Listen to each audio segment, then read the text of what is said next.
नमस्कार, मैं हूं आंचल सिंह और आप सभी का स्वागत है हमारे चैनल पर। एनसीबी लगातार कार्रवाई कर रही है। बॉलीवुड में जिस तरीके से ड्रग्स रैकेट चल रहा था, बॉलीवुड के बड़े बड़े कलाकारों के नाम बेनकाब हो रहे हैं, किस तरीके से सामने आ रहे हैं। दूसरी तरफ छापेमारी में उनके घर से ड्रग्स भी बरामद हो रही है। अर्जुन रामपाल जिनके घर पर छापेमारी हुई थी और उनके घर से कुछ ऐसी दवाइयां बरामद हुई थी जो बैन है। इसी के साथ लैपटॉप, मोबाइल और बाकी जो इलेक्ट्रॉनिक गैजेट थे उसको जब्त कर लिया गया था। उनके ड्राइवर की भी गिरफ्तारी हुई थी। उनके पत्नी को समन भेजा गया था, जिसके बाद कल उनसे पूछताछ हुई थी।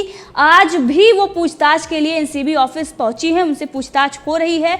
और जिस तरीके से ये पूरा मामला सामने आया है और जिस तरीके से अर्जुन रामपाल के साले को गिरफ्तार किया गया था, दोबारा उनको फिर से गिरफ्तार किया गया, क्योंकि जो ये पूरा मामला, एक तरफ उनको जमानत मिलती है, दूसरी तरफ फिर से ड्रग्स बरामद होती है और उस मामले में उनका नाम फिर से आ जाता है। तो अब अर्जुन रामपाल की गर्लफ्रेंड गैब्रियाला से पूछताछ हो रही है और कभी भी इनकी गिरफ्तारी हो सकती है। और इसी के साथ समन भेजा गया है अर्जुन रामपाल को। उनको पहले भी समन भेजा जा चुका है और वो एनसीबी के रडार पर थे। हमने आपको पहले भी बताया था कि नाम जो सामने आया है, चाहे वो शाहरुख खान हो या अर्जुन रामपाल हो या डीनो मोरिया हो, इसके साथ ही रणबीर कपूर भी थे। रणबीर कपूर का भी नाम सामने आया था। तो ये लोग एनसीबी के रडार पर हैं और किसी के भी खिलाफ जैसे ही सबूत मिलेगा एनसीबी उनको गिरफ्तार कर लेगी। और अब जब अर्जुन रामपाल के घर पर छापेमारी हुई हो और पूरे 3 महीने बाद ये जो प्रकरण सामने आता है, इससे पहले बहुत सारी ऐसे घटनाएं सामने आती हैं कि किस तरीके से बड़े बड़े कलाकार को समन भेजा जाता है, उनसे पूछताछ होती है।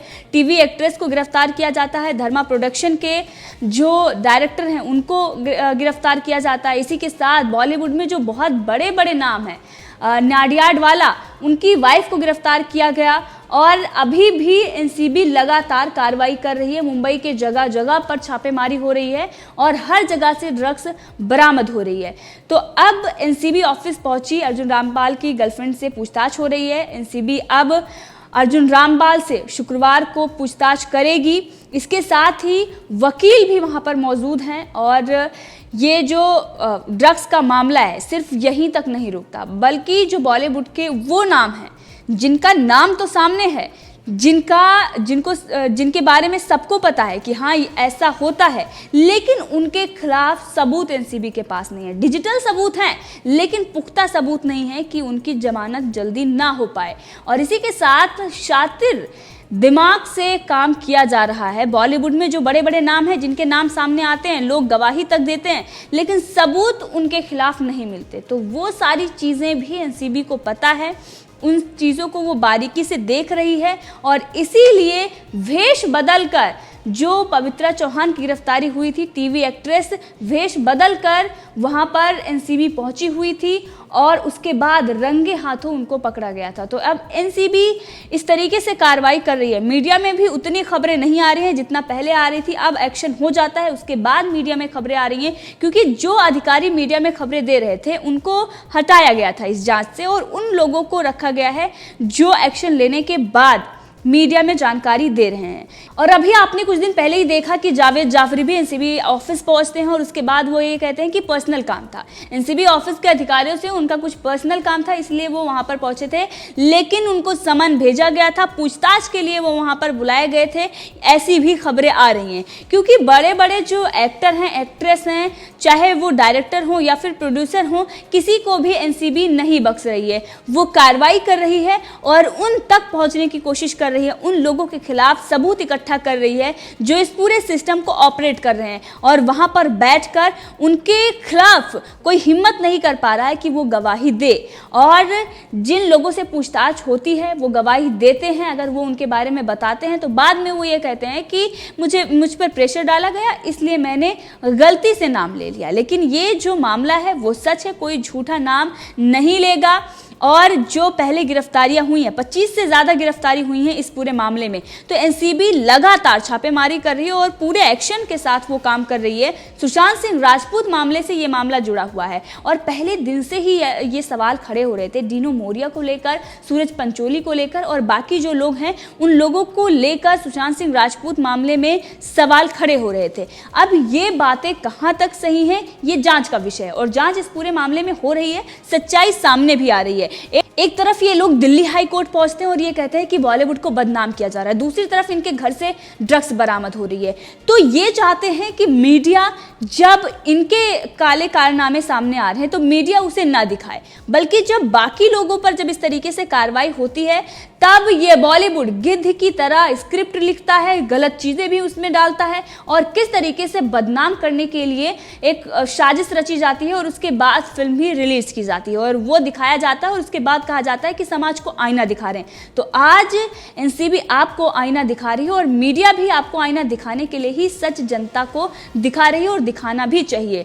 अब इससे पहले जब ये गए थे, जो न्यूज़ चैनल दिखा रहे थे कि इस तरीके से बॉलीवुड में गंदगी है, इसे साफ करने की ज़रूरत है, ड्रग्स रैकेट चल रहा है, अंतर्राष्ट्रीय ड्रग्स रैकेट को ऑपरेट किया जा रहा है, किस तरीके से ड्रग्स का व्यापार हो रहा है और उसमें बड़े बड़े हस्तियां शामिल हैं, तब ये लोग आपत्ति जता रहे थे क्योंकि रोजी रोटी का सवाल था और इनकी फिल्में जो प्रदर्शन कर रही हैं उसको देखकर इनको अपना जो भविष्य है वो खतरे में दिखाई दे रहा है। इनके जो ऐशो आराम है अब वो खत्म होते नजर आ रहे हैं, इसीलिए इस तरीके के दिल्ली हाई कोर्ट ये पहुंचते हैं कि इन सब चीज़ों पर लगाम लगाया जाए। लेकिन अब जब एनसीबी एक्शन ले रही है, वो खुद आकर मीडिया में बातें कर रही है, वो उनके अधिकारी खुद बता रहे हैं, तो फिर मीडिया ये जनता को दिखाएगी, ये कब तक रोक लेंगे? ये बात इनको समझनी चाहिए। अब एनसीबी कार्रवाई कर रही है, दूसरी तरफ सीबीआई भी सुशांत सिंह राजपूत मामले में जांच कर रही है और सच सामने आएगा, जनता को पूरी उम्मीद है। लेकिन सबूतों के साथ जिस तरीके से छेड़छाड़ हुई थी और उसके बाद ड्रग्स एंगल से जो जांच हो रही है, इसमें भी बहुत बड़ी चीज़ है। आपने देखा था कि रिपब्लिक भारत पर कई ऐसे पैनलिस्ट हैं जिन्होंने ये दावा किया था सूरज पंचोली को लेकर और भी कई लोगों को लेकर उन्होंने दावा किया था कि ड्रग्स का व्यापार चलता है और ये लोग उसमें शामिल हैं। अब एनसीबी जब समन भेजती है, चाहे वो श्रद्धा हो, सारा हो या फिर दीपिका पादुकोण, तो उनके पास सबूत है तभी समन भेजा जाता है पूछताछ के लिए। उनके पास डिजिटल सबूत हैं और उससे वो नकार रही थी। लेकिन जैसे ही करिश्मा प्रकाश के घर से ड्रग्स बरामद होती है, वैसे ही किस तरीके से करिश्मा प्रकाश को बचाने के लिए तमाम हथकंडे अपनाए जाते हैं। दीपिका पादुकोण को बचाने के लिए वो अग्रिम जमानत तक लेती हैं, बहुत सारी ऐसी चीज़ें उनके तरफ से की जाती हैं। पहले तो वो एनसीबी के जांच से भगती हैं, पूछताछ से बचती हैं और उसके बाद जब उनको ये लगता है कि अब वो नहीं बचने वाली, कभी भी उनकी गिरफ्तारी हो सकती है, तब अग्रिम जमानत देकर एनसीबी के सामने पेश होती हैं पूछताछ के लिए। और अब दूसरी तरफ देखें श्रद्धा और सारा की, तो उन्होंने भी यही बात कही थी कि वो ड्रग्स का इस्तेमाल नहीं करती। दीपिका पादुकोण ने भी मना किया, करिश्मा प्रकाश भी मना कर रही थी और उनके घर से ड्रग्स बरामद होती है, रंगे हाथ वो पकड़ी जाती हैं, रंगे हाथ पवित्रा चौहान भी पकड़ी जाती हैं। लेकिन अगर उनसे पूछा जाए तो वो यही कहेंगे कि वो उन्होंने कभी ड्रग्स नहीं ली, वो ड्रग्स का इस्तेमाल नहीं करती हैं। तो चोर चोरी करने के बाद यही कहता है कि मैंने चोरी नहीं की है। अब इससे ये साफ नहीं हो जाता कि उन्होंने गुनाह नहीं किया, लेकिन आज तक ने रिया चक्रवर्ती को बिठाकर ये दिखाने की कोशिश की कि हाँ उन्होंने गुनाह नहीं किया है। ताहिर हुसैन के साथ भी उन्होंने यही किया था और आज तक जैसे चैनल जो इस पूरे मामले को कवर करना चाह रहे थे और ये दिखाना चाह रहे थे कि नहीं एनसीबी क्लीन चिट दे चुकी है इन लोगों को और कोई कार्रवाई नहीं करने वाली है, बॉलीवुड के जो बड़े बड़े नाम हैं उनके खिलाफ कोई एक्शन नहीं होने वाला है, जो मीडिया दिखा रहे थे उन पर मानहानि का मुकदमा ठोका जा रहा था। मतलब एक तरफ चोरी, दूसरी तरफ सीना जोरी, ये बॉलीवुड की सच्चाई है। अब वो सच्चाई सामने आ रही है, कभी भी अर्जुन रामपाल गिरफ्तार हो सकते हैं, उनकी गर्लफ्रेंड की गिरफ्तारी तय है क्योंकि जो टैबलेट उनके घर से मिले हैं, जो चीज़ें उनके घर से मिली हैं वो बैन हैं, उसके बाद भी उनके घर पर रखी हुई थी। तो ये सारी चीज़ें दिखाती हैं कि इलीगल चीज़ें उनके घर पर हो रही थी, जिसके बाद उनकी गिरफ्तारी होनी तय है। अर्जुन रामपाल तो पहले से ही उनके रडार पर थे और इनके गर्लफ्रेंड के भाई को पहले ही गिरफ्तार कर लिया जा चुका है और शायद उन्होंने ही नाम बताया हो या फिर जगह बताया हो, क्योंकि छापेमारी में उनके घर के, उनके परिसर की जिस तरीके से तलाशी ली गई है वहाँ से चीज़ें हट चुकी थी, क्योंकि सबको पता है कि जब वो रडार पर हैं तो ऐसी चीज़ें नहीं रखनी जिससे गिरफ्तारी हो सके। लेकिन जो टैबलेट्स थे उनको ये लगा कि इस तरीके से जो दवाइयाँ हैं वो दवाई के रूप में रखेंगे और एनसीबी को पता नहीं चलेगा। जिस तरीके से दीपिका पादुकोण बहाना बना रही थी कि हैश की और जो वीट की वो बात कर रही थी, वो सिगरेट की बात कर रही थी और हम तो दिखावे के लिए चैट कर रहे थे और ऐसा लग रहा था कि जो एनसीबी के अधिकारी हैं वो छोटे बच्चे हैं कि बात बदल देंगी तो वो समझ जाएंगे। लेकिन एनसीबी जो अधिकारी हैं उन्होंने भी पढ़ाई की है और उनको पूरी नॉलेज है जिस तरीके से वो प्रकरण को अंजाम देते हैं, जिस तरीके से वो कार्रवाई करते हैं। ऐसे बहुत सारे जो गुनहगार होते हैं वो यही कहते हैं कि मैंने गुनाह नहीं किया है।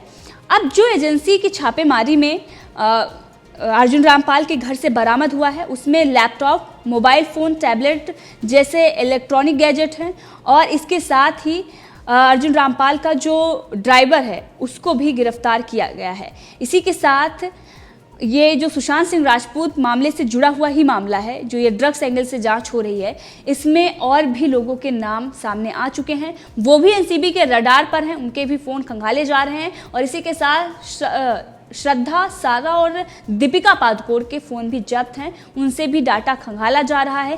3 साल के लेन देन की भी जांच हो रही है और अब सच्चाई सामने आएगी कि बॉलीवुड में जो ये ड्रग्स रैकेट चल रहा था उसको ऑपरेट कौन कर रहा है, उन सभी की अब गिरफ्तारी होने वाली है। और बॉलीवुड की जो सच्चाई जिसको दिखाने पर ये मीडिया के खिलाफ गए थे, वो सच्चाई खुद ब खुद सामने आ रही है, बिना किसी चैनल के दिखाए एनसीबी के अधिकारी खुद ही मीडिया को आकर बता रहे हैं। और जिस तरीके से एनसीबी के दफ्तर के चक्कर इनको लगाने पड़ रहे हैं और उसके बाद जो गिरफ्तारियां हो रही हैं ताबड़तोड़, इससे जनता सच खुद ब खुद समझ रही है। अब बॉलीवुड के दिन लग चुके हैं, इनकी फिल्में, टीवी शोज और जो वेब सीरीज थी जिसमें देश का मजाक उड़ाया जाता था, अब उनके भी दिन जा चुके हैं। तो इस पूरे मामले में आपकी क्या राय है, कमेंट करके ज़रूर बताएं। अगर आपने अभी तक चैनल को सब्सक्राइब नहीं किया है तो कर लें ताकि हर अपडेट आप तक पहुंचती रहे। धन्यवाद।